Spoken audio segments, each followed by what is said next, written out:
আসসালামু আলাইকুম ও রহমতুল্লাহ। আজ আমরা জান্নাতি মানুষ সম্পর্কে জানব। পৃথিবী মুমিনের আসল ঠিকানা নয়, বরং জান্নাতি তার একমাত্র ঠিকানা। একজন প্রবাসীর মনটা যেমন স্বদেশে যেতে সর্বদা ছটফট করে, তেমনি একজন প্রকৃত মুমিনের মনও সদা জান্নাতে যেতে ব্যাকুল থাকে। হাদিস শরীফে প্রিয়নবী সাল্লাল্লাহু আলাইহি ওয়াসাল্লাম দুনিয়াকে মুমিনের জেলখানা বলে আখ্যায়িত করেছেন। ইরশাদ হয়েছে, পৃথিবী মুমিনের জেলখানা এবং কাফিরের জন্য জান্নাত। সুনানে ইবনে মাজাহ হাদিস নম্বর 4113। ভালো মন্দ প্রতিটি কাজই মানব জীবনে প্রভাব ফেলে। ভালো কাজ জান্নাতের পথকে সুগম করে, আর খারাপ কাজ মানুষকে জাহান্নামের দিকে টেনে নিয়ে যায়। প্রকৃত মুমিন সর্বদা ভালো কাজ করে এবং অন্যকেও সে ভালো কাজের প্রতি উৎসাহিত করে, আর কাফের সর্বদা মন্দ কাজে লিপ্ত থাকে এবং অন্যকেও এ কাজে উৎসাহ প্রদান করে। যারা ন্যাক আমল করে, ন্যাক আমল করাই যাদের স্বভাব, তারা জান্নাতি। আল্লাহ তাআলা পবিত্র কোরআনে ঘোষণা করেন, যারা ঈমান এনেছে এবং সৎ কাজ করেছে তারাই জান্নাতের অধিবাসী, তারা সেখানে চিরকাল থাকবে। সূরা বাকারা আয়াত ৮২।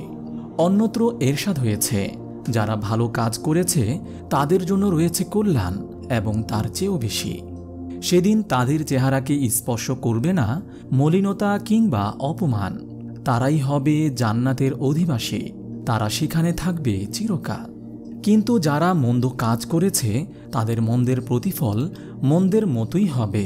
অপমান তাদের আচ্ছন্ন করে ফেলবে। সেদিন আল্লাহর আযাব থেকে তাদের রক্ষাকারী কেউ থাকবে না। তাদের চেহারা এমন কালো হবে যেন তাদের মুখমণ্ডলকে ঢেকে দেওয়া হয়েছে আধার রাতের টুকরো দিয়ে। এরা সেখানে অনন্তকাল থাকবে।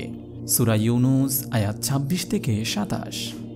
আল্লাহ তাআলা বলেন, তারা কখনো কোনো অশ্লীল কাজ করে ফেললে কিংবা কোনো মন্দ কাজে জড়িত হয়ে নিজের উপর জুলুম করে ফেললে আল্লাহকে স্মরণ করে এবং নিজের পাপের জন্য ক্ষমা প্রার্থনা করে।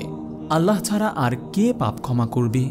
তারা নিজেদের কৃতকর্মের জন্য হটকারিতা প্রদর্শন করে না এবং জেনে শুনে তাই করতে থাকে না। তাদের জন্য প্রতিদান হল পালনকর্তার ক্ষমা ও জান্নাত, যার তলদেশে প্রবাহিত হচ্ছে প্রস্রবণ। সেখানে তারা থাকবে অনন্তকাল। যারা সৎ কাজ করে তাদের জন্য কতই না চমৎকার প্রতিদান। সূরা আলে ইমরান আয়াত ১৩৫-১৩৬। অনন্তর যে সীমা লঙ্ঘন করে এবং পার্থিব জীবনকে অগ্রাধিকার দেয়, জাহান্নামী হবে তার আবাস।